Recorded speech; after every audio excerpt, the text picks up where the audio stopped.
Session in Parliament descended into absolute chaos as BJP and Congress members physically clashed. The BJP MP Pratap Sarangi accused Rahul Gandhi of pushing another MP, leading to Sarangi's injury near the Parliament stairs. So this has ignited a huge controversy. We're going to try and unearth what exactly happened. I'm joined by Dr. Guru Prakash Paswan of the BJP and Badri Narayan, the political analyst, also Ghanshyam Tiwari of the Samajwadi Party, and Amitabh Tiwari as well. But first, a look at just what happened. हम एक शांत तरीके से line में हम आ रहे थे, लेकिन उनको क्या सूझा मुझे मालूम नहीं। हम चलते हुए आ रहे हैं, उन्होंने मकर दौर पे आके हमको रोकने के लिए वहां बैठ गए और हम पार्लियामेंट को टाइम भी खत्म हुआ था और 5 मिनट बाकी थी, इसलिए हम अंदर जाना चाहते थे, लेकिन उन्होंने दरवाजे पे रोका। अमित शाह जी का बयान आता है और हम पहले से कह रहे हैं कि जो बीजेपी आरएसएस की सोच है, एंटी कॉन्स्टिट्यूशनल सोच है, एंटी अंबेडकर जी की सोच है, और डायरेक्टली इनके मंत्री ने, होम मिनिस्टर ने डायरेक्टली सबके सामने जो उनका माइंडसेट है वो सबके सामने उन्होंने दिखा दिया। हमने कहा कि अपॉलॉजी होनी चाहिए और उनको रिजाइन करना चाहिए। राहुल जी BR अम्बेडकर जी की फोटो लेकर शांतिपूर्वक जय भीम के नारे को बोलते हुए संसद में जा रहे थे। संसद में जाने से किसने रोका? आप देख लीजिए। हम इतने दिनों से प्रोटेस्ट कर रहे हैं, साइड में प्रोटेस्ट कर रहे हैं, जो भी आ रहा है जा रहा है, उसको पूरा रास्ता है। आज जो कुछ संसद में हुआ उसकी कल्पना भी नहीं की जा सकती। आज जब भारतीय जनता पार्टी के सांसद मकर द्वार पर विरोध का प्रकटीकरण कर रहे थे, तब राहुल भी आए। सुरक्षा कर्मियों ने उनको कहा कि साइड में जो स्पेस है आप जाने के लिए उसका उपयोग करें, लेकिन जानबूझकर, सोच समझकर राहुल गांधी हमारे सांसदों के बीच में पहुंच गए, और न केवल बीच में पहुंचे, उन्होंने ऐसा व्यवहार किया, कोई कल्पना कर सकता है, धक्का मुक्की।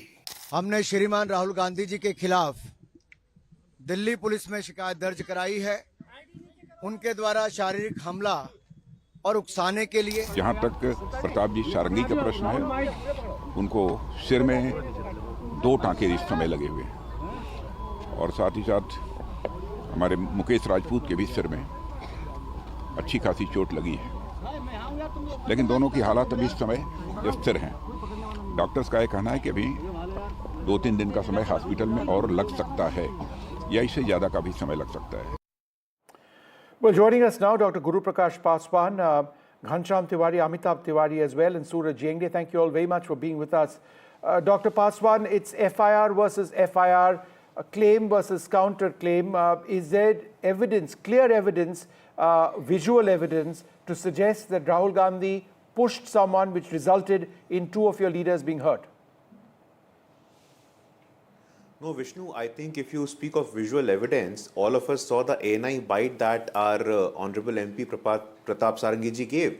Blood was coming out of his head, and the rest depends on the inquiry. But the fact of the matter remains that Mr. Rahul Gandhi, today he was wearing a t-shirt saying, "I am Ambedkar." I would like to give him a lesson in history, and I think it's there for everyone else. Be it the matter of Bharat Ratna, Baba Saheb Ambedkar passes away in 1956, but the only time he gets Bharat Ratna is after 4 decades. And it took a non-Congress government to come to Delhi to give him Bharat Ratna. So be it Bharat Ratna, be it the cartoon that is very recent. From 2006 to 2012, we saw during the UPA regime, in the NCRT textbook, we saw that very disturbing portrait of Ambedkar sitting on snail and how Nehru was treating him. So I don't think we need any clarification, especially Mr. Rahul Gandhi or the entire leadership of Congress party, Vishnu, has no locus standi, has no moral authority when it comes to the legacy of Ambedkar. Okay, I think we'll talk about the legacy of Ambedkar is for everyone. in a moment. Ambedkar belongs to Dr. Paswan, we'll do that for a moment. I just want to go through what happened in Parliament today. Very, very unfortunate.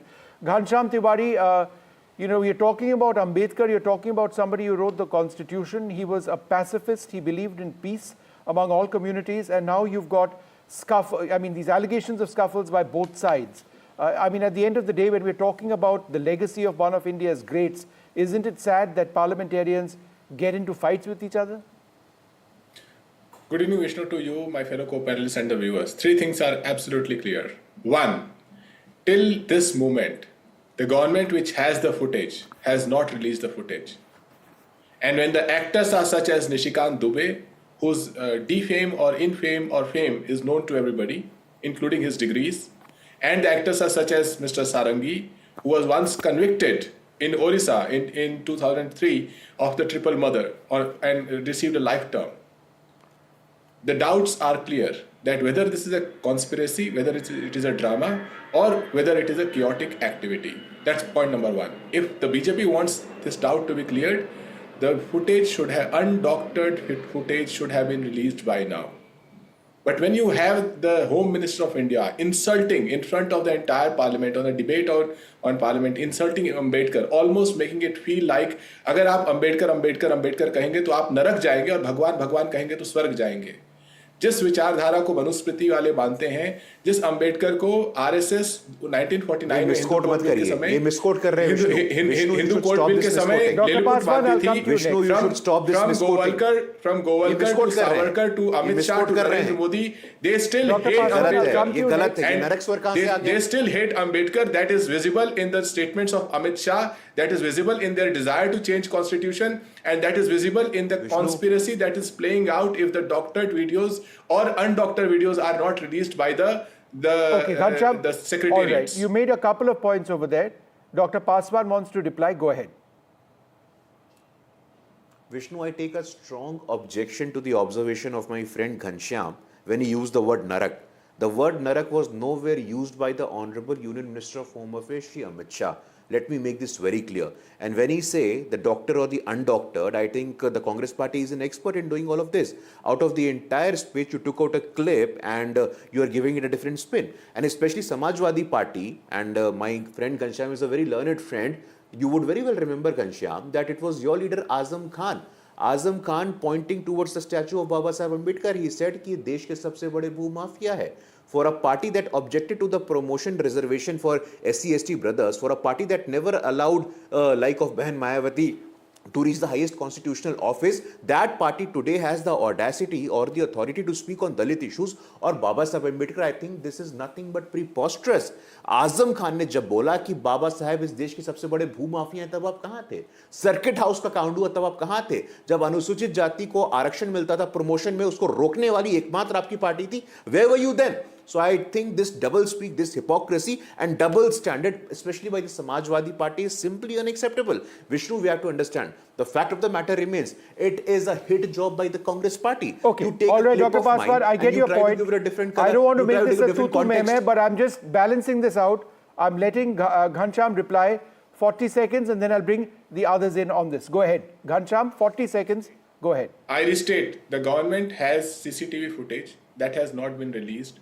It clearly points to the actors in this story as well as the lack of CCTV footage released points to a conspiracy. And the reason that conspiracy is there is from Amit Shah's speech, it is clear. The mindset of Manusmriti कि अंबेडकर का नाम लेने वाले लोग नरक जाते हैं, भगवान करिए स्वर्ग जाते हैं. This is the mindset of Manusmriti. This is the mindset RSS has propagated. This is the way Govalkar to Amit Shah believe in, and as a result, they will continue to find new conspiracies to derail the protest that is unfolding. All right. I want to go across to Suraj Yengde now. No, I'm not making this a 1 versus 1. I've got other panelists, both of you wait. He's constantly giving No, it can't. No, I will listen to everybody over here. Let's keep the strike rotating. I don't want to make it a 1 versus. We've seen fighting in Parliament. No fighting here, both of you, please. Suraj Yengde, BJP leaders often point out that the Congress opposed or marginalized Ambedkar, right? They, for example, say that the Congress defeated Ambedkar in elections on 2 occasions. They lacked they didn't support him, they didn't respect him. In this battle of claiming the legacy for Ambedkar, is there fact and truth in what the BJP says. Yeah, it is indeed a fact that Congress was an opponent of Dr. Ambedkar, like Congress was an opponent of many other parties. It was a political party struggle, and this is the time during the colonial times when Dr. Ambedkar was framed as an agent of the British. That was a narrative that was propagated equally by Congress and the RSS BJP. When we make this distinguishing between BJP, RSS, and Congress, today they appear different. But if you look into history, they are not that different. The same cloth that they've been cut through, the idea of Brahminical Manuvad exists in the way they operate. I mean, no matter if it's BJP or it's Congress, the condition of Dalits in these political parties is not to be that of equal standard. It's almost tokenization. So this slugfest over Ambedkar is really used like a slingshot by Modi, which is very effectively done, by the way, to really create an aura around Ambedkar and his canon and his personality that Congress never bothered to interfere. And when Modi picked up on that, brought Ambedkar into focus and did what he could through his own charismatic ideals, but not material value that Ambedkar stood for, especially privatization and other protective mechanisms that were thwarted by Modi 1, 2, 3, Right. 3 more effectively now. So we cannot just look at these twin examples to make a case of BJP versus Congress. The idea of Ambedkar is existing because of the innumerable sacrifices of the regular peasants, the working class, the people who are working on the streets. It is for them that the matter of reverence comes to Ambedkar. Otherwise, and it's very, it's very. I was thinking of laughable contest of how both the political parties are finding a reason through Ambedkar. And it's not Ambedkar per se, it's the constituency he represents, right, Vishnu? Let me just and I think the quickly- constituency...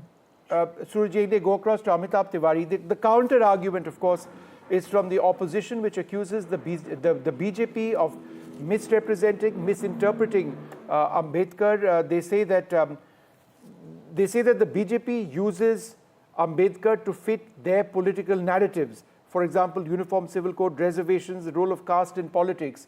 So, again, is that true? Is there sense in what that opposition argument is? No, see, it's a battle of different narratives. One narrative of the Treasury bench and one narrative of the opposition. See, the battle is here for the votes of the Dalits. In Lok Sabha 2024, what happened is because of this anti-constitution narrative and the fact that if BJP comes to power, it could end reservations, that narrative did harm the BJP. That was very clear.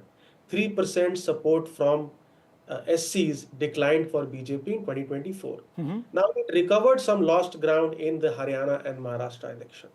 And now, after the debate on the constitution in the parliament, wherein opposition was not able to counter NDA effectively. In fact, NDA trumped the opposition in a sense that they were able to highlight how many instances clearly were there where the Congress had changed constitution and the motive. Now, the opposition has latched onto this controversy. Okay. See, the Dalit politics is going through a churn. With the weakening of BSP at the national level, 18 to 20% Dalits used to back BSP at its peak in 2004-9. A section of Dalits looking for alternatives, which is not really there. And a section also perhaps feels that it is better to align with mainstream politics for their welfare and for championing of their rights. And this is what both the Congress and the BJP are looking at targeting in terms of electoral politics. Ghanshyam Tiwari, the BJP says that they've done a lot more to honor Baba Saheb Ambedkar. They've given him, there's the Bharat Ratna, which was awarded to him. That hadn't been done by the Congress in the past. They've honored Ambedkar, they say, more than any other government in the past. They've renamed institutions in his name, etc., etc. So therefore, again, in this battle for the legacy of Ambedkar, the BJP says, and a lot, and this is all fact. I mean, for example, the Bharat Ratna, that they've actually done more. So if the Congress says that they are synonymous with Ambedkar, or Ambedkar is synonymous with their policies, then is that really borne out by fact? Three things quickly. One is Dr. Bhimrao Ambedkar is so tall that no political party can be synonymous with him. His legacy is there because people believe in him, because he had defeated what gods could not offer. He had defeated what thousands of years of injustice had created. That's one. Number two, that BJP on its foundations from RSS, Govalkar, Savarkar hated the ideas of Ambedkar. It is visible in organizer, it is visible they hated Gandhi, they hated Ambedkar, it is visible in everything, there's enough written about it. Number three, in their current model of capitalist power democracy, BJP is propagating inequality. That inequality directly hurts the backwards, the dalits, the disenfranchised, the minorities, and the butting-a model further hurts it. In this whole story, BJP was going strong as long as their sham could hold. But when Amit Shah directly targeted Ambedkar by repeating so many times, almost mocking him, that those who say Ambedkar should say God, they may probably go to heaven. What kind of insult would that be in the parliament when the debate is on constitution? When he did that, I get no the turning points back. that you're mentioning. I'm running out of time. I wanted to go back to Dr. Paswan. As you reply, Dr. Guru Prakash Paswan, there's some breaking news related to this story. An FIR has now officially been registered at Delhi Sansad Marg police station on the complaint of a BJP MP. In the case of two BJP MPs getting injured inside Parliament, the case registered under several sections of the BNS. Refer to that, Dr. Paswan, if you can, if you have any details besides going ahead with your points. Go ahead, sir. No, I think, Vishnu, what Amitabh ji said, and CSDS has been categorically stating in all his studies that in the successive elections from 2014, 2019, 2024, we have seen a huge support of the Dalits for the Bharatiya Janata Party. And we don't need any certificate, we don't need any clarification, we don't need any validation from either the Congress Party or the Samajwadi Party. Vishnu, we must realize that be it the Citizenship Amendment Law, the Citizenship Amendment Law benefited the number of Dalits, both in Bangladesh and Pakistan. The revocation of Article 370. Because of Article 370, Dalits were not getting due in Jammu and Kashmir. But after the revocation of Article 370, it was possible for Dalits to get the benefit. So like I said, Dalits have categorically given their Janadesh, given their blessings to the Bharatiya Janata Party. We have seen for the first time in the entire history of our country, Vishnu, an Adivasi ki beti reaching the highest constitutional office in the country. For the first time we see after Ambedkar, a Dalit becoming the union law minister for the first time, like Mr. Arjun Ram Meghwal. So I think the highest number of MLAs, the highest number of MPs, the highest number of professors, the highest number of vice chancellor in the Dalit community has happened for the first time. Mr. Elayya Raja, Mr. Brijlal, for the first time a Dalit becoming the chairperson of the Parliamentary Standing Committee on Home Affairs, for the first time a Dalit reaching the Rajya Sabha through the presidential route since 1952. And that is precisely the reason. We are humble. We receive a lot of support, a lot of blessings from our Dalit brethren, and I think that is evident from this recent Haryana victory, from the recent Maharashtra victory as well. Can you imagine 235 out of 288 seats in Maharashtra? Repeatedly, like I said, the Dalit support, the Dalit imagination has been captured by the Bharatiya Janata Party, and the Bharatiya Janata Party has always ensured that the respect, dignity is given to the Dalit community. Ramnath Kovind, Arjun Ram Meghwal, Brijlal, there are so many examples today. All right, we leave it over there. I think, a parliament debate or a debate over here on the legacy of Ambedkar, very, very welcome. And I think all of our participants today agree that a debate about violence by political leaders outside Parliament, nobody wants that. We leave it over there.